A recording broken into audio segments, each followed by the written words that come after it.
Nima uchun aynan pergola mexanizmi? Bu oddiy stoyka emas. Hammaga qiziq savol, bu terrasa necha pulga tushgan? Terrasamga qanaqa mexanizm qo'ysam ekan? Odamlar kelgan paytida puliga qanaqa qiymat bersam ekan deyotgan bo'lsangiz, sizga alohida pergola mexanizmli решение. Assalomu alaykum, men ismim Abjabbor, Tentant kompaniyasining asoschisi hisoblanaman. Bugun sizlarni YouTube kanalida ko'rib turganimizdan bag'oyat xursandmiz. Bugun sizlarni e'tiboringizga ajoyib bo'lgan 84 metr kvadratli pergolamizni taqdim qilamiz. Marhamat. Nima uchun aynan pergola mexanizmi? Aytishingiz mumkin, men mana shu joyga tunukadan yoki cherepitsadan yoki sendvichdan yopib qo'yishim mumkin deyishingiz mumkin. Lekin avtomat ochilib yopiladigan narsani effekti chalik hech qachon bo'lmaydi. Avtomat ochilib yopiladigan pergolani xohlagan paytingizda mana shu bitta dona pult orqali boshqarsangiz bo'ladi.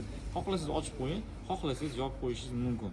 Bu oddiy stoyka emas. Ko'rib turganingiz butun nagruzkani ham ko'tarib turadi, ham suv tushgan paytda mana shu joydan chiqib ketadi. Bu degani ortiqcha suv chiqishi uchun yana qo'shimcha rasxod qilasiz degani emas. Terrasamizni eniga 7 metr, manaqasiga 12 metrni tashkil qiladi.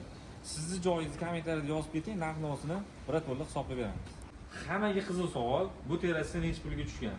Bu terrasamiz ko'rib turgan konstruksiyalarning hammasi $15,000 bitgan.